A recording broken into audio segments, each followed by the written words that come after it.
اللہ رب العالمین نے کسی اور مقام پہ یہ فرمایا کہ جو وہی عمل من الصالحات من ذکر او انثى وہ مومن، ایک مومن مرد ہو یا عورت ہو، ایمان کے مضبوط ہونے کے بعد، عقیدے کو مضبوط کرنے کے بعد وہ عمل صالح کرے، نیکی کرے، اللہ کو خوش کرنے والے اعمال کرے، تو اللہ تبارک و تعالیٰ نے فرمایا فَلَنُحْيِيَنَّهُ حَيَاةً طَيِّبَةً، ہم اسے اس زندگی میں بھی انتہائی پاکیزہ، پاک اور صاف، خوشگوار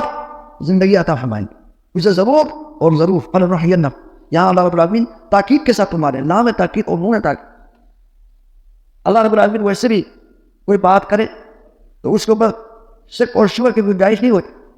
لیکن ہمیں مزید تسلی دینے کے لیے، اطمینان دلانے کے لیے اللہ رب العالمین تاکید بل تاکید کے ساتھ فرما رہے ہیں کہ ہم انہیں یقیناً تحقیق ضرور انہیں ہم پاکیزہ زندگی ہمیں انہیں عطا کریں۔ یہ جو پاکیزہ زندگی سے مراد کیا ہے؟ ان کو دنیا میں بھی ان کو خوشگوار زندگی نصیب فرمائیں گے، ان کو سکون اور چین والی زندگی نصیب فرمائیں گے، اور آخرت کی جو زندگی ہے وہ تو ہے ہی اللہ کے نیک بندوں کے لیے،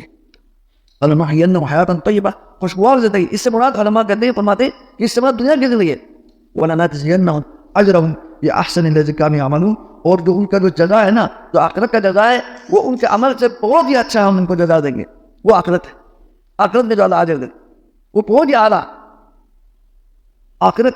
کے۔ اللہ رب العالمین جب قیامت برپا کریں گے، آخرت کی زندگی جب شروع ہوگی، تو اللہ رب العالمین نے جو اللہ کے نیک بندوں کے لیے، اللہ کے صالح بندوں کے لیے، اولیاء اللہ کے لیے جو اللہ نے انعامات جو تیار کر رکھی ہے، اس کا آج ہم اس کا تصور نہیں کر سکتے۔